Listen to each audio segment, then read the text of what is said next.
Hello बच्चों, तो कैसे हैं आप सभी लोग। स्वागत है आपका हमारे चैनल एडू गुरु में। और आज हम लोग chapter 3 pair of linear equation से जुड़े हुए जो हमारे इम्पॉर्टेंट सवाल हैं उनको हम लोग लगाएंगे। दो चैप्टर के सवाल हम लोग लगा चुके थे जो भी आ सकते हैं, जो भी इम्पॉर्टेंट है। और आज हम लोग चैप्टर 3 जो कि है, और ये इम्पॉर्टेंट चैप्टर है, इससे हर बार एक क्वेश्चन आता है और इससे कई हर एक सेक्शन में इसके क्वेश्चन मिलते हैं। 1 नंबर में भी, 2 नंबर में भी, 3 नंबर में भी पूछे जाते हैं। तो इसलिए इस चैप्टर को लगाना बहुत ही ज़रूरी है और हम इसके जो है मोस्ट इम्पॉर्टेंट जो क्वेश्चन है उनको लेकर के आए हैं और 2 पार्टों में हम इसको लगवाएंगे। ठीक है, तो चलिए अब हम लोग शुरू करते हैं। पहला देखिए, find the nature of pair of linear equation. तो नेचर का माने ये है कि इनका जो है पेयर ऑफ लीनियर इक्वेशन है, इनका नेचर क्या है, मतलब ये इंटरसेक्टिंग है कि पैरेलल है कि कॉन्सिडेंट है। तो मैं आपको शुरू में बता दूं कि देखिए, हमारी स्टैंडर्ड इक्वेशन जो होती है वो होती है ax plus b y plus c equal to 0।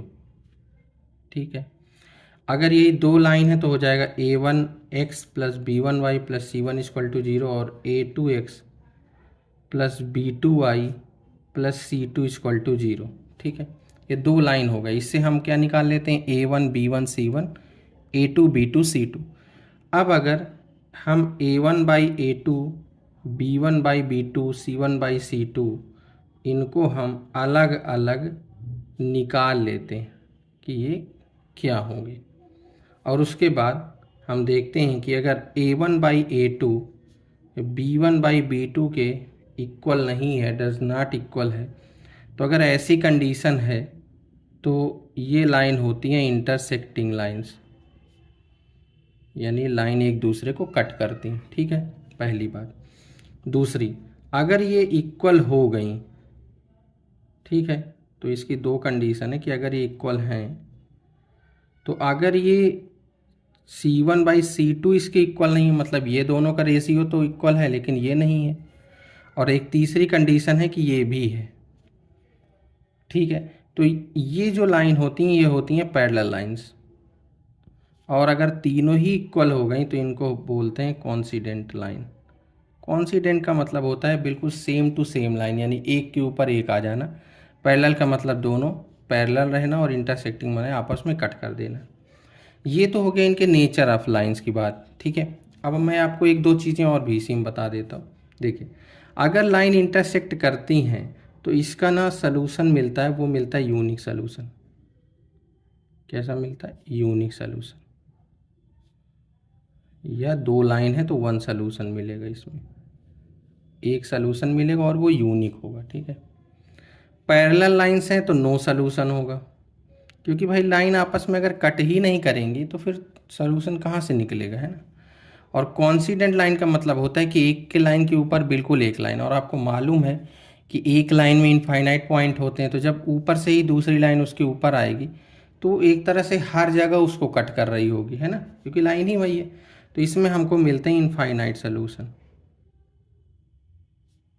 हमको क्या मिलते हैं, इनफाइनाइट सोल्यूशन। ठीक है, ये हो गई बात। दूसरा एक नेचर पूछा जाता है कौन सी कंसिस्टेंट है और इनकंसिस्टेंट है।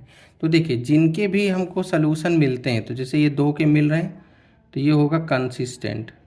ठीक है, और नो सोल्यूशन जो हमको मिला है वो है इनकंसिस्टेंट। ठीक है, तो इससे जुड़े हुए जितने भी सवाल हैं आपको क्लियर हो गया होगा कि बिल्कुल आसान है। ठीक है, a1 by a2, b1 by b2 does not equal to, अब ये आपको थोड़ा सा याद करना पड़ेगा। याद करने का तरीका भी आसान है। देखो, इंटरसेक्ट अगर लाइन करानी है तो इनके जो कॉफिशेंट होंगे वो कभी रेशियो में बराबर नहीं होने चाहिए, तभी ना कट करेगा। नहीं तो फिर एक्स और वाई निकलेंगे कैसे, फिर जब निकलना ही नहीं है। अगर ये दोनों इक्वल हैं तो C1 बाई C2 अलग अलग होना चाहिए। आपको मालूम होगा कि पैरेलल लाइंस जैसे जाएगी वैसे तो एक्स और वाई उनके कॉफिशिएंट तो सेम रहेंगे, मतलब उनका रेशियो तो इक्वल हो सकता है, लेकिन C1 बाई C2 नहीं होगा, है ना। ये आप 11th में पढ़ेंगे कि वो इंटरसेप्ट अलग अलग काटते हैं। और तीसरा है, जब बिल्कुल सेम ही हो जाना है कॉन्सिडेंट, तो फिर तीनों का रेशियो इक्वल होना चाहिए तभी कॉन्सिडेंट होगी, नहीं तो वो सेम टू सेम लाइन बनेगी नहीं। ठीक है, तो ये आपको इतना आपको तैयार करना पड़ेगा कि सलूशन अगर पूछे तो इस तरह से है, लाइन का नेचर पूछे तो इस तरह है, कंसिस्टेंट और इनकंसिस्टेंट पूछे तो इस तरह से।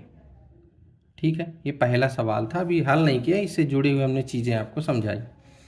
अब हम लोग इसका लगा लेते हैं। ठीक है, मैं बैक साइड पे लगा देता हूँ। देखिए, कह रहे find the nature of lines. अब इसका आप देख लीजिए कि जो समझाया है उसको जो है करना किस तरह से। ठीक है, एक 6x minus 3y plus 10 equal to 0, और एक है 2x minus y plus 9 equal to 0। तो इसको कंपेयर करेंगे तो देखो a1 कितना मिलेगा 6, b1 कितना मिलेगा -3, c1 कितना मिलेगा 10, इस तरह a2 कितना मिलेगा 2, और b2 कितना मिलेगा -1, c2 कितना मिलेगा 9। ठीक है, अब देखिए a1 बाई a2 कितना आएगा 6/2 कितना 3, b1 बाई b2 -3 -1 कितना आया 3, c1 बाई c2 10/9, ये तो कटेगा नहीं यहाँ से। ठीक है, तो आप यहाँ से क्या देखें कि a1 बाई a2 तो b1 बाई b2 के इक्वल है, लेकिन c1 बाई c2 इक्वल नहीं है। तो ये जो पेयर का नेचर है वो कैसे है, पैरेलल लाइंस है। कैसे हैं, पैरेलल लाइंस है, और यही आपका आंसर होगा। का नेचर कैसा है, पैरेलल लाइंस, क्योंकि ये कंडीशन को फॉलो कर रही हैं। अगर ये भी इक्वल होता तो कॉन्सिडेंट है, अगर यही दोनों इक्वल नहीं होते तो इंटरसेक्टिंग है। ठीक है, तो ये पहला सवाल है। अब दूसरा लगाइए। देखिए, इनके इस तरह के सवाल कई सारे पूछे जाते हैं कि आपको एक लैंग्वेज बनाकर पूछ लेते हैं, और ये सवाल हर बार आप देखेंगे पेपर में आएंगे। तो देखिए सेकेंड नंबर, समझिए, इन सवालों को लगाना ना ज़्यादा आसान होता है बेटा, ये समझ लो पहले तो। क्योंकि दो वेरिएबल होना ठीक होता है, क्योंकि इसमें आपको कुछ सोचना नहीं है। दो चीज़ें आपसे पूछा, आप x और y मान लो और उसके बाद लगा लो, है ना। प्रॉब्लम वहाँ होती है जहाँ पे एक ही वेरिएबल मानना पड़ता है, तो फिर उसमें एक कंडीशन को फॉलो करके दूसरी चीज़ जो दूसरी यूनिट हमको दी गई उसको लिखना पड़ता है, तो वहाँ थोड़ा सा दिक्कत है। इनमें कोई दिक्कत नहीं, दो वेरिएबल मानो, दो इक्वेशन मानो और उनको सॉल्व कर दो, बस। ठीक, सेकेंड समझिए आप। सेकेंड है half the perimeter of rectangular garden. ठीक है, पेरीमीटर आप समझते हैं, रेक्टेंगुलर गार्डन क्या होता है, सम ऑफ ऑल साइड, सभी का यही होता है। पर इसके लिए मान लीजिए अगर फार्मूला है तो वो 2 × l+b बना दिया गया है। तो उसका जो हाफ है ना वो कितना है 36 है, और यहाँ से लैंग्वेज उठती है कि whose length is 4 metre more than its width. तो इसमें ना लेट कर लो आप कुछ भी, जैसे मान लो कह दिए कि let length of rectangular garden be x and breadth of rectangular garden be y। एक तो ये मान लिया कि x और y हो गई। ठीक है, उसके बाद हमको क्या करना है, अकॉर्डिंग टू क्वेश्चन में क्या बोल रहा है हमसे कह रहा है कि लेंथ जो है ना वो 4 metre more than its width, 4 meter ज़्यादा है, तो उसकी लेंथ क्या है x है, और वो y से क्या है 4 मीटर ज़्यादा है। तो ये हो गई। जो चीज़ ज़्यादा होती है ना उसके अपोजिट साइड में हमेशा करते हैं, ताकि दोनों कैसे ना इक्वल रहे, इस बात का ध्यान रखिएगा। ये हो गया पहली इक्वेशन। फिर कह रहा है कि उसका जो पेरीमीटर है ना उसका हाफ 36 है, तो इसका पेरीमीटर क्या होता है, यहाँ से लिख देंगे पेरीमीटर ऑफ रेक्टेंगुलर प्लॉट क्या होगा, वो 2x + y। और अकॉर्डिंग टू क्वेश्चन आपसे क्या बोल रहा है कि इसका हाफ जो है वो कितना है 36, तो 2 से 2 कट जाएगा, x + y = कितना हो जाएगा 36। ये हो गया। बस अब क्या करना है, x की वैल्यू उठा करके यहाँ रख देना है ना।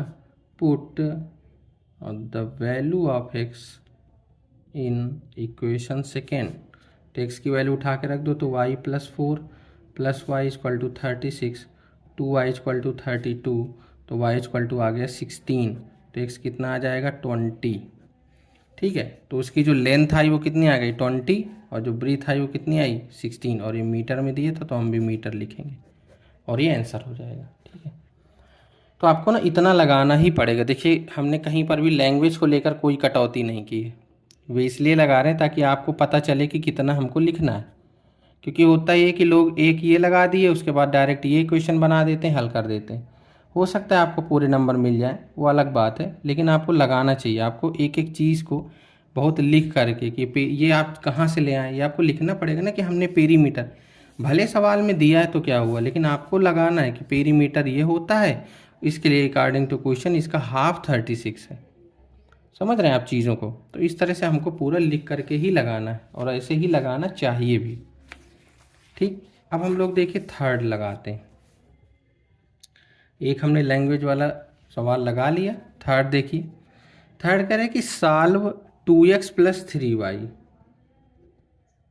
= 11 और 2x - 4y = -24 और कह रहा है hence the find of the value of m for which y = mx + 3। कह रहा है कि m की वैल्यू निकालो जिसके लिए y = mx + 3। तो देखिए m तभी निकलेगा जब x और y हमको पता होंगे। x और y कहाँ से पता होंगे? इसको सॉल्व करके, पहले इसको सॉल्व करके x और y निकालना है, बाद में इसमें रखना है तो m की वैल्यू निकालनी। ठीक है, अब मेन चीज़ है सॉल्व करना। देखिए, तो जब तक आपसे कभी भी पेपर में भी ध्यान रखिएगा कि अगर आपसे स्पेशली कोई मेथड नहीं कहा गया कि आप इसको सब्स्टिट्यूशन से हल करिए, एलिमिनेशन से हल करिए, तो आप किसी भी मेथड से हल कर लीजिए। ठीक है, ऐसे कोई लैंग्वेज वाला सवाल भी है ना, तो आप उसकी इक्वेशन को किसी भी तरीके से हल कर सकते हैं, कोई दिक्कत नहीं। इसमें बिल्कुल नहीं कि नहीं ये उस एक्सरसाइज का सवाल था और वो एक्सरसाइज जो है एलिमिनेशन में आती इसलिए उसको हल करना, ऐसा नहीं है।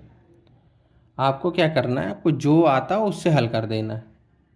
ठीक है ना, जब स्पेशल बोले आपसे कि नहीं इसको जो है इसी मेथड से ही हल करना है, आपको सब्स्टिट्यूट करके ही हल करना है, तो फिर उससे हल करेंगे। ठीक है, तो इसमें जो आसानी पड़े। देखिए सबसे आसान क्या होता है भाई, एलिमिनेशन ही होता है। सीधा 2x इक्वल है, माइनस कर दो, ये हो जाएगा प्लस, ये हो जाएगा प्लस, ये कट जाएगा, यहाँ से हो जाएगा 9y = 35। ठीक है, यही होगा।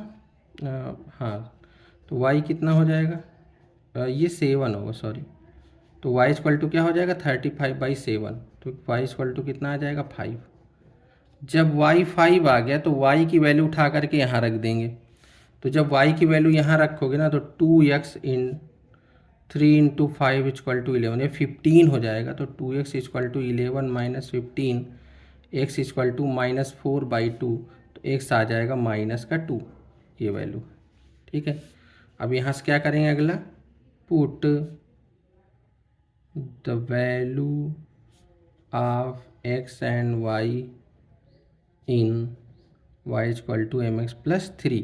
तो y की वैल्यू है 5, m निकालना है, x की वैल्यू -2 है +3, तो 5 = -2m + 3, तो -2m = 2, इसको माइनस कर देंगे तो m = -1। ये आपका फाइनल आंसर होगा। ठीक है, तो ये थर्ड नंबर इस तरह से लगेगा। तो ऐसे सवाल भी पूछे जा सकते हैं, क्योंकि देखिए इसमें क्या किया, आपसे इक्वेशन को भी सॉल्व करवा लिया और उसका यहाँ से वैल्यू रखवा करके आपसे कोई तीसरी वैल्यू पूछ लिया, तो ऐसे सवाल पूछे जाते हैं।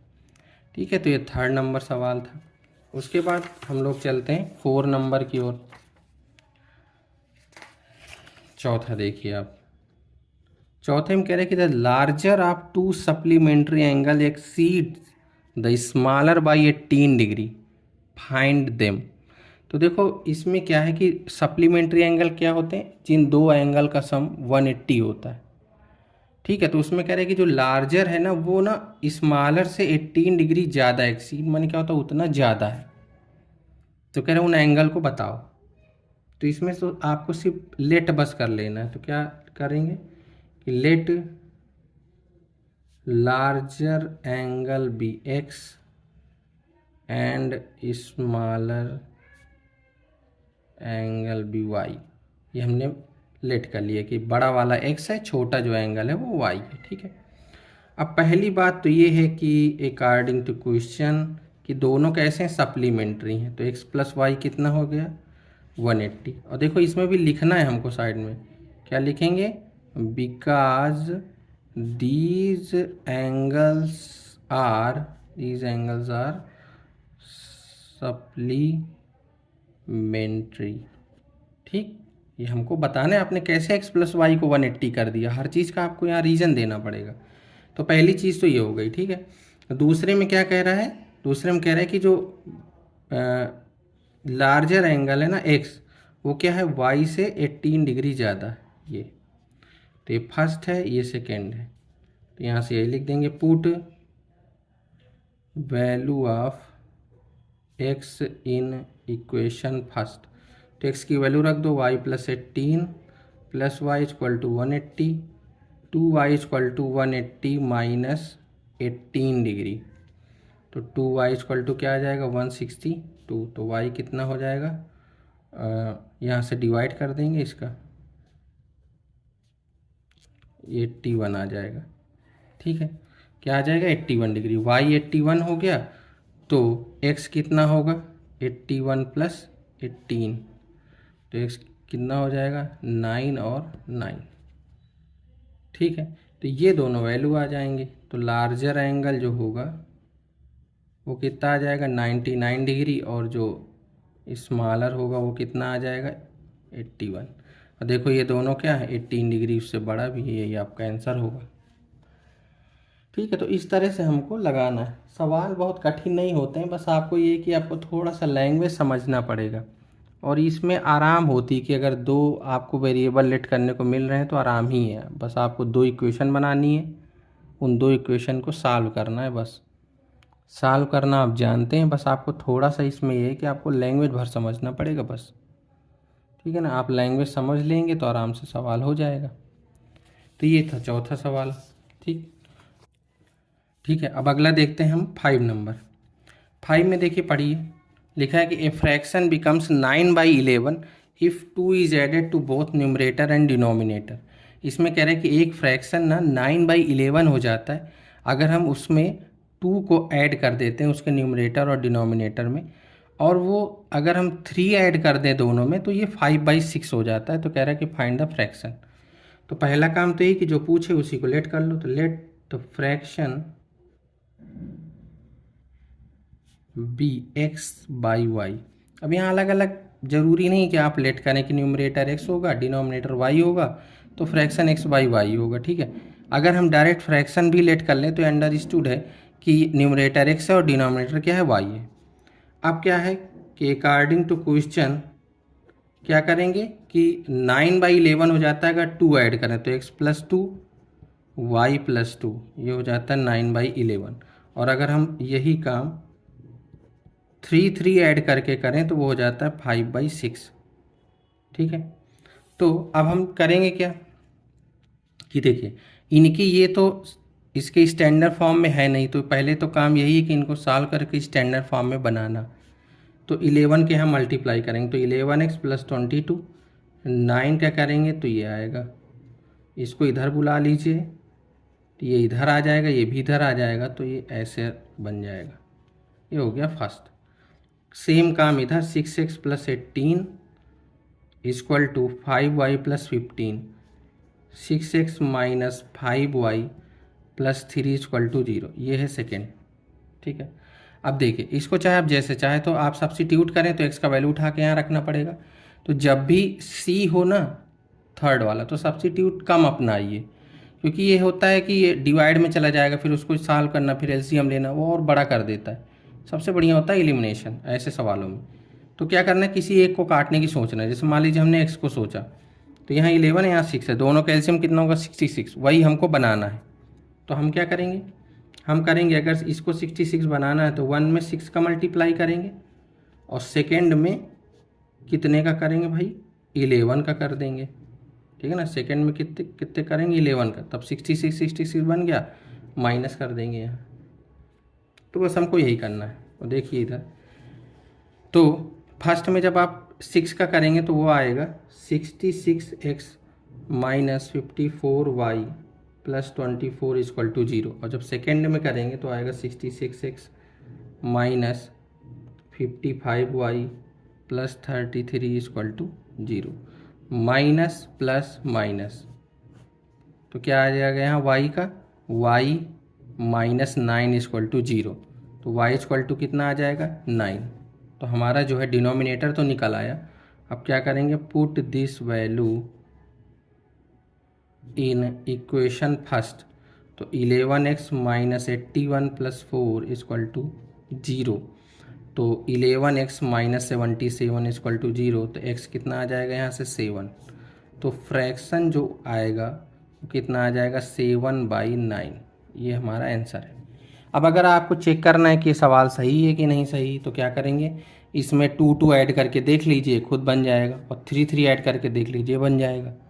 तो ऐसे सवाल में आराम भी होती है कि आप ना अपना आंसर चेक भी कर सकते हैं। अगर आपके पास टाइम है तो आप चेक कर लीजिए, जब चेक कर लेंगे तो श्योर हो जाएंगे कि हमारा सही है।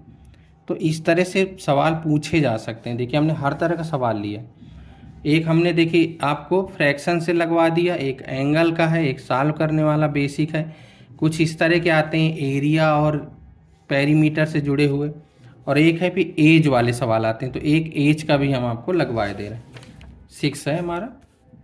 और फिर इसमें और भी सवाल लगेंगे, वो अगले आपको वीडियो में सेकेंड पार्ट में हम कुछ सवाल लेकर फिर आपको बताएंगे। इसमें 6 है। तो देखिए लास्ट वाला कह रहे 5 years ago Noori was thrice as old as Sonu. तो 2 लोग हैं, देखो नूरी और सोनू। क्या करेंगे, let how old are Noori and Sonu. तो यहाँ लिख देंगे लेट, और इसमें जब एज कभी भी मानी जाती है ना, लेट की जाती है, तो हमेशा प्रेजेंट मानी जाती है। तो लिखेंगे लेट प्रेजेंट एज ऑफ नूरी की x मान लेंगे, और फिर वही सेम चीज़ आपको सोनू के लिए माननी है, उसकी मान लेंगे y, x years y years. ठीक है। अब देखिए क्या करेंगे, अकॉर्डिंग टू क्वेश्चन जो हमसे कह रहा है, क्या कह रहा है कि 5 ईयर्स एगो नूरी वाज, 5 साल पहले जो है, क्या है कि नूरी जो है, ये नूरी है, 5 साल पहले नूरी और सोनू ये दोनों हो गई एज इनकी। ठीक है, 5-5 साल घटा देंगे यहाँ से। क्या है कि नूरी वाज थ्राइस, उसका थ्राइस था, तो नूरी थ्राइस था, तो इधर करेंगे, ये हो गया। फिर क्या करें कि 10 ईयर्स लेटर, तो 10 ईयर्स लेटर, 10 आगे बढ़ गए, Noori will be twice as old at, मतलब 10 साल बाद वो ट्वाइस हो जाएगा। तो ये ऐसे कर देंगे हम लोग। ठीक है, क्या कर देंगे, यहाँ से ट्वाइस कर दिया 10 साल बाद की। तो ये भी स्टैंडर्ड में नहीं, इसको भी सॉल्व करना है। तो x minus 5 equal to 3y minus 15।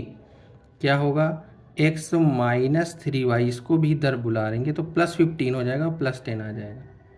ये फर्स्ट है। x plus 10 equal to 2y plus 20। तो x minus 2y minus 10 equal to 0। ये हो गई सेकेंड। क्या करेंगे, बहुत आसान है, फर्स्ट में सेकेंड को माइनस कर देना। तो x minus 3y plus 10 equal to 0, x minus 2y minus 10 equal to 0। Minus करिए, माइनस प्लस प्लस, ये कट जाएगा, और यहाँ से आ जाएगा माइनस का y, और ये हो जाएगा प्लस का 20। ठीक, तो y इक्वल टू कितना आ जाएगा 20, यानी सोनू की एज तो निकल आई 20। अब एक में किसी में भी रख लेंगे, यहाँ से रख लेंगे, put this value in equation first. तो यहाँ से हो जाएगा x minus 60 plus 10 equal to 0। तो x इक्वल टू कितना आ जाएगा 50। तो ये आंसर हो जाएगा। तो भाई नूरी कितने साल का है अभी, 50, और सोनू जो है वो 20 का है। अब इसको चेक भी कर सकते हैं कि देखिए 5 साल पहले ये 55 का था, ये 15 का, देखिए था ना इसका थ्राइस पूरा, और आज से 10 साल बाद ये 60 का हो गया, 30 की, देखो इसका ट्वाइस हो गया। तो इसका मतलब जो हमने एज निकाली है नूरी और सोनू की, वो बिल्कुल सही है। ठीक है, तो इस तरह से ये हमने 6 सवाल आपको पेयर ऑफ लीनियर इक्वेशन से जुड़े हुए लगवाए। इसमें हमने कोशिश की कि आपको हर तरह का क्वेश्चन लगवाएं, और जो इम्पॉर्टेंट है उनको भी हम ज़रूर से ज़रूर लगवाएं। ठीक है, तो आपको रिवीजन करने के लिए सही कि आपको हर तरह का सवाल एक एक मिल जाता है, और ये नेचर से एक सवाल ज़रूर आएगा, चाहे 1 नंबर का ही आए, ये फिक्स है। आपको एज, फ्रैक्शन, एंगल और इनसे जुड़े हुए सवाल भी मिलेंगे, हो सकता है यही आ जाए या इसके जैसे आ जाए। तो मेन ये होता है कि ज़रूर नहीं कि सवाल यही आए, इसके जैसे ही आ गया। मान लीजिए यहाँ ट्वाइस थ्राइस बदल दिए जाएँ, जो एज है आज से 10 ईयर्स एगो या 5 ईयर्स, तो ये तो ऊपर नीचे का तरीके से होता है, मेथड तो वही रहेगा ना। तो ये 6 सवाल हमने आपके लिए पेयर ऑफ लीनियर इक्वेशन को आपको लगवाएं। इसके बाद हम पेयर ऑफ लीनियर, अभी छोटा चैप्टर नहीं, अभी और सवाल भी हैं। इसके बाद हम फिर अगले वीडियो में आपको इससे जुड़े हुए फिर मोस्ट इंपॉर्टेंट क्वेश्चन को लगवाएंगे।